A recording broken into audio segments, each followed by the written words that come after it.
Ya, Shalom. Salam damai sejahtera buat kita sekalian bertemu kembali dalam program yang sangat-sangat memberkati, yaitu Obras, Obrolan Santai. Bersama Radio Suara Sangkakala 107,9 FM, The Voice of Restoration. Ya, apa kabar sahabat? Hari ini kita akan obrol dan membahas tentang satu tema, yaitu senyuman atau the power of smiling. Kekuatan senyuman yang mengubah keadaan atau hidup kita. Transforming life with joy and kindness. Baik, apa sih manfaat senyum itu ya? Tentu saja kita senang sekali kalau berjumpa dengan orang yang suka tersenyum.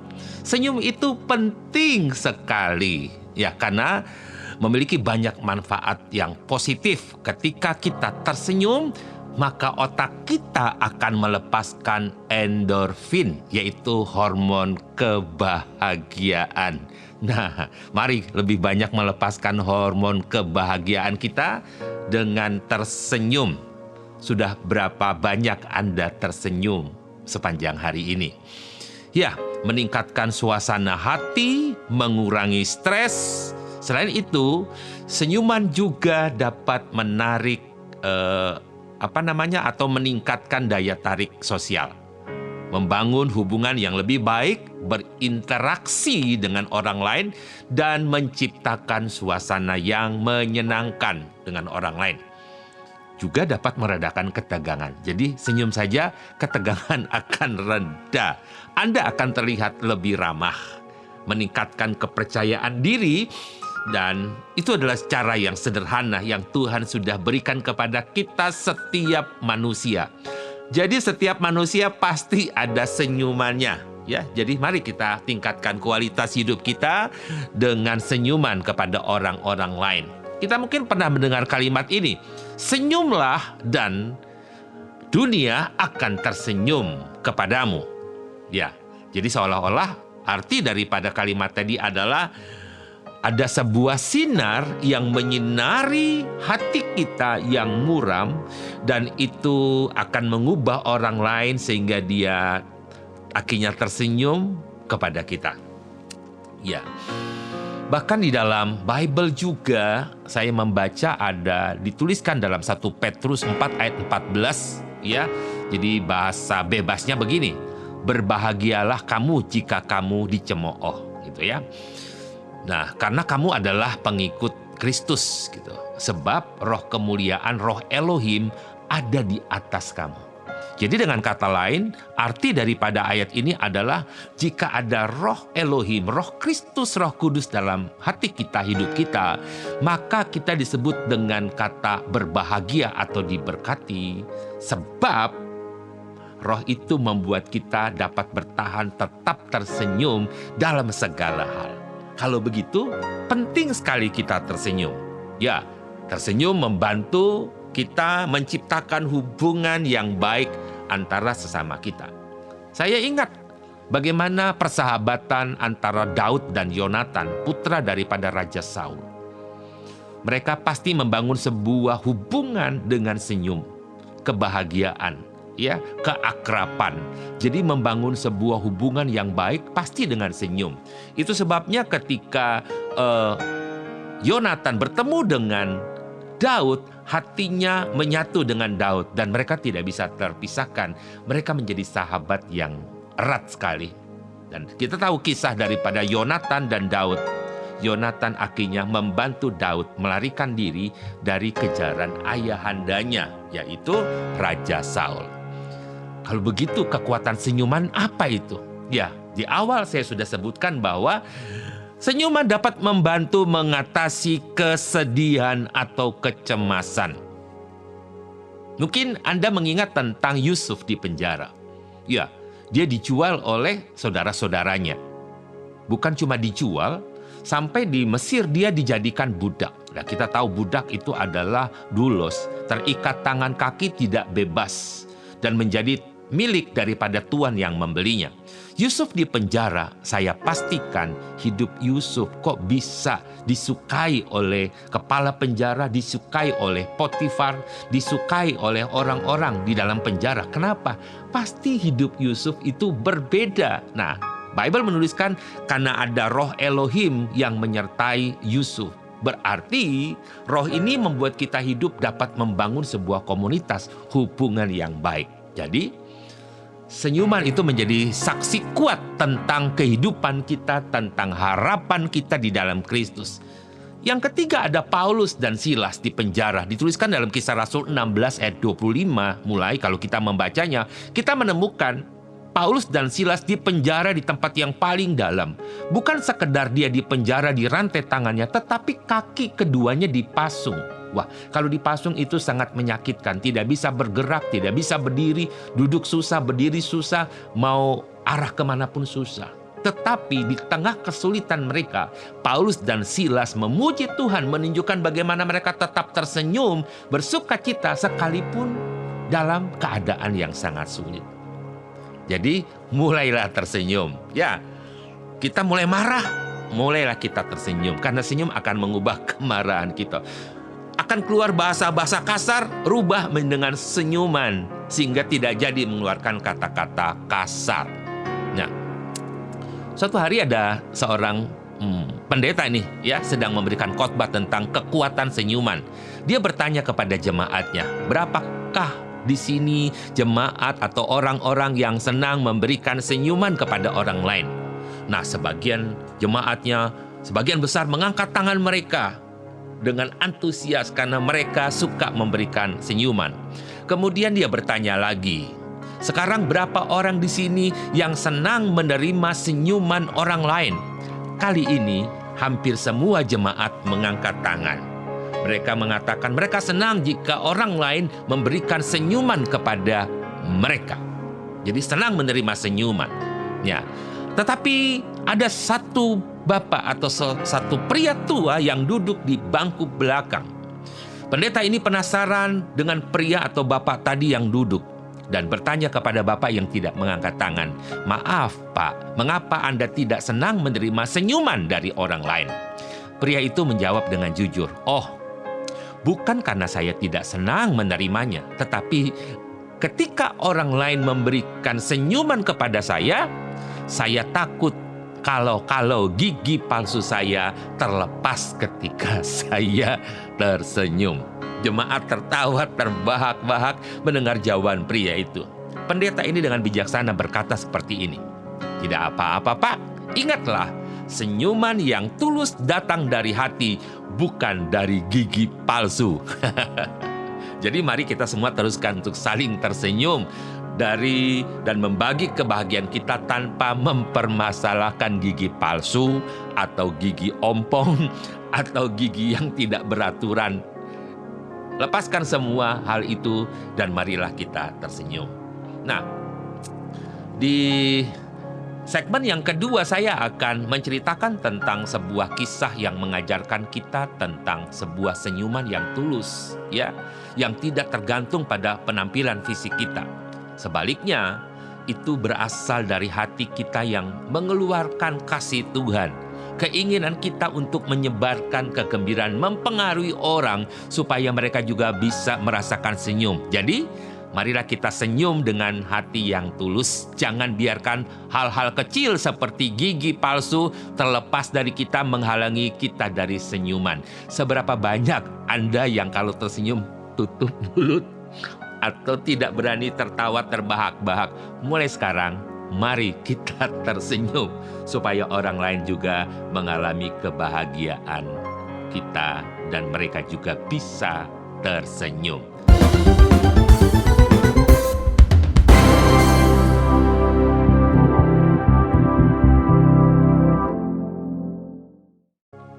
Mari kita coba perhatikan, memang di Bible kita tidak menemukan kata senyum atau smile, tapi lebih kepada kata sukacita atau kara.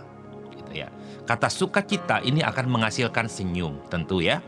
Dan ada banyak contoh-contoh di dalam Bible menunjukkan pengaruh yang positif dalam hidup mereka ya ketika mereka bersukacita di dalam Tuhan. Jadi kalau kita memperhatikan tentang bagaimana senyuman itu ada dalam hidup kita, maka sebenarnya senyuman itu bukan hanya tindakan sederhana, tetapi juga merupakan ungkapan dari sukacita kita yang kita alami dari Tuhan. Nah, ini bisa menjadi berkat bagi orang lain. Sederhana saja memberikan senyuman. Ya, mungkin kita tidak dapat memberikan sesuatu, materi, benda, dan lain sebagainya. Tapi mulailah hari ini kita memberikan senyuman supaya menjadi berkat bagi orang lain. Ketika kita tersenyum, kita sedang memancarkan cahaya kasih Kristus dan menjadi berkat. Ketika kita tersenyum, maka dunia yang gelap ini akan menjadi terang. Jadilah saksi walaupun hanya lewat senyuman, karena akan ada pengharapan dalam Kristus. Baik, saya akan membaca sebuah kisah nyata dari Mills, warga Indonesia yang pernah bermukim di Jerman. Mari dengarkan kisah ini. Saya adalah ibu dari 3 orang anak dan baru saja menyelesaikan kuliah saya. Di kelas terakhir yang harus saya ambil adalah sosiologi. Tugas terakhir dosen yang diberikan kepada siswanya diberi nama smiling. Seluruh siswa diminta untuk memberikan senyumnya kepada 3 orang asing yang ditemuinya dan mendokumentasikan reaksi mereka. Setelah itu, setiap siswa diminta untuk mempresentasikan di depan kelas. Saya adalah seorang yang mudah bersahabat dan selalu tersenyum pada setiap orang. Jadi, saya pikir tugas ini sangatlah mudah. Setelah menerima tugas tersebut, saya bergegas menemui suami dan anak bungsu saya yang sedang menunggu di taman kampus. Lalu kami pergi ke restoran McDonald yang berada di kampus. Pagi itu udaranya sangat dingin dan kering. Sewaktu suami saya akan masuk dalam antrian, saya minta agar dia saja yang menemani si bungsu sambil mencari tempat duduk dan saya yang ikut antriannya. Nah, ketika saya sedang dalam antrian, mendadak, setiap orang di sekitar kami mulai bergerak menyingkir. Dan bahkan orang yang semula antri di belakang saya ikut menyingkir keluar dari antrian. Perasaan saya panik menguasai diri saya. Ketika melihat mengapa semua orang menyingkir, saya berbalik. Dan saya membaui suatu bau badan yang kotor, yang cukup menyengat. Ternyata, tepat di belakang saya, berdiri 2 orang lelaki tunawisma yang sangat dekil. Saya bingung dan tidak mampu bergerak sama sekali. Ketika saya menunduk tanpa sengaja, mata saya menatap laki-laki yang lebih pendek dan ia sedang tersenyum ke arah saya. Lelaki ini bermata biru, sorot matanya tajam, tapi juga memancarkan kasih sayang. Ia menatap ke arah saya, seolah ia meminta agar saya dapat menerima kehadirannya di tempat itu. Dan ia menyapa, "Good day," sambil tetap senyum. Secara spontan saya membalas senyumnya dan seketika teringat oleh saya tugas yang diberikan oleh dosen saya. Lelaki kedua sedang memainkan tangannya dengan gerakan aneh berdiri di belakang temannya. Saya segera menyadari bahwa lelaki itu menderita defisiensi mental. Dan lelaki dengan mata biru itu adalah penolongnya. Saya merasa sangat prihatin setelah mengetahui bahwa ternyata dalam antrian itu kini hanya tinggal saya bersama mereka dan kami bertiga. Tiba-tiba saja saya sudah berada sampai di depan konter. Ketika wanita muda di konter menanyakan kepada saya apa yang ingin saya pesan, saya persilakan kedua lelaki itu untuk memesan duluan. Lelaki bermata biru segera memesan, "Kopi saja 1 cangkir nona," katanya. Ternyata dari koin yang dipegang hanya itulah yang mampu ia beli oleh mereka. Dan memang aturan dari resto tersebut, jika ingin duduk dalam restoran dan menghangatkan tubuh, maka orang harus membeli sesuatu lebih dahulu. Dan tampaknya kedua orang ini hanya ingin menghangatkan badan mereka, karena udara sangat dingin menusuk. Tiba-tiba saja saya diserang oleh rasa iba yang membuat saya sangat terpaku beberapa saat. sambil mata saya mengikuti langkah mereka yang sedang mencari tempat duduk yang terpisah dan jauh dari tamu-tamu lainnya. Dan hampir semua orang dalam ruangan itu mengamati mereka. Pada saat yang bersamaan saya baru menyadari bahwa saat itu semua mata di restoran itu juga sedang tertuju kepada diri saya. Dan juga pasti melihat semua tindakan saya. Saya baru tersadar setelah petugas konter itu menyapa saya untuk ketiga kalinya menanyakan apa yang ingin saya pesan. Saya tersenyum dan minta diberikan 2 paket makan pagi di luar pesanan saya. Setelah membayar semua pesanan, saya minta bantuan petugas yang lain yang ada di konter itu untuk mengantarkan nampan pesanan saya ke tempat di mana suami dan anak saya duduk. Sementara saya membawa nampan lainnya berjalan melingkari sudut ke arah meja yang telah dipilih oleh kedua lelaki untuk beristirahat. Saya letakkan nampan berisi makanan di atas mereka dan meletakkan tangan saya di atas punggung telapak tangan dingin lelaki bermata biru itu dan berucap, "Makanan ini telah saya pesan untuk kalian berdua." Kembali sang mata biru menatap ke arah saya. Kini mata itu mulai basah berkaca-kaca dan dia hanya mampu berkata, "Terima kasih banyak, Nyonya." Saya mencoba menatap dan tetap menguasai diri saya sambil menepuk bahunya dan berkata, "Sesungguhnya bukan saya yang melakukan ini untuk kalian. Elohim dan Tuhan yang berada di sini telah menyampaikan sesuatu kepada saya untuk menyampaikan makanan ini kepada kalian." Mendengar ucapan itu, si mata biru tidak kuasa menahan haru dan kemudian memeluk laki-laki di sampingnya sambil terisak-isak. Saat itu ingin sekali saya merengkuh kedua lelaki itu. Saya sudah tidak tahan menahan tangis ketika saya berjalan meninggalkan mereka dan bergabung duduk dengan suami dan anak saya yang tidak jauh duduk dari mereka. Ketika saya duduk dan suami mencoba meredahkan tangis saya, sambil tersenyum ia berkata, "Sekarang saya baru tahu kenapa Tuhan mengirimkan engkau menjadi istriku yang pasti untuk memberikan keteduhan bagiku dan anak-anakku." Setelah melihat kejadian tadi, kami saling berpegangan tangan beberapa saat. Dan saat itu kami benar-benar bersyukur dan menyadari bahwa hanya karena Tuhanlah kami mampu memanfaatkan kesempatan untuk berbuat baik bagi orang lain. Ketika kami sedang menyantap makanan, dimulai dari tamu yang akan meninggalkan restoran, disusul dengan beberapa tamu lainnya, mereka bersatu menghampiri meja kami untuk sekedar ingin berjabat tangan dengan kami. Salah satu di antara seorang bapak memegangi tangan saya dan berkata, "Tanganmu ini telah memberikan pelajaran yang mahal bagi kami semua yang berada di tempat ini.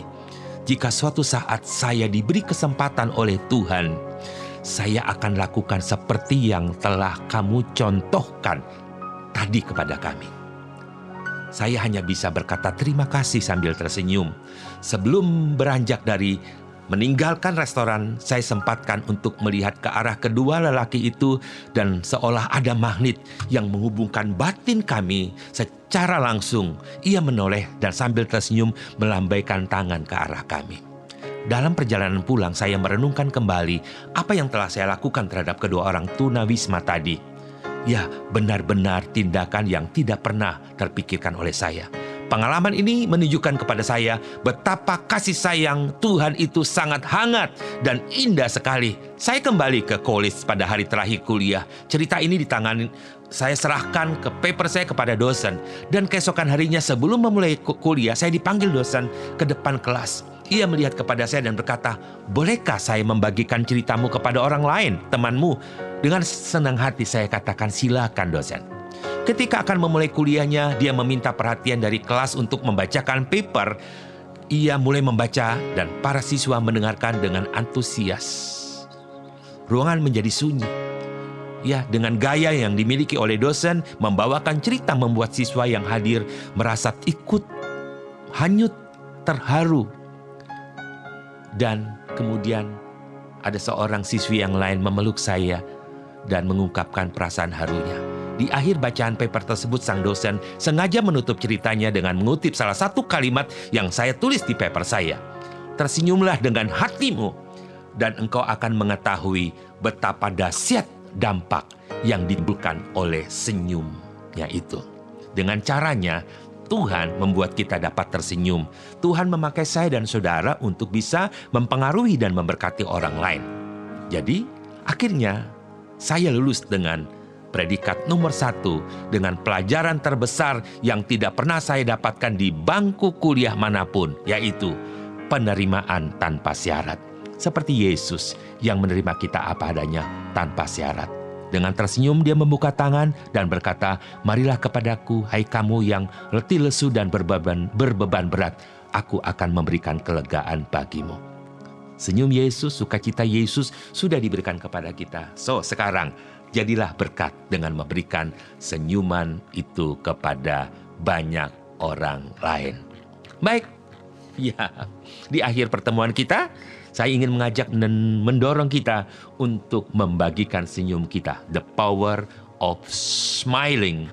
Ya, ini akan membuat banyak orang akan menerima berkat dari apa yang kita berikan. Transforming life with joy and kindness. Sampai jumpa dalam program berikutnya. Tuhan Yesus memberkati. Amin.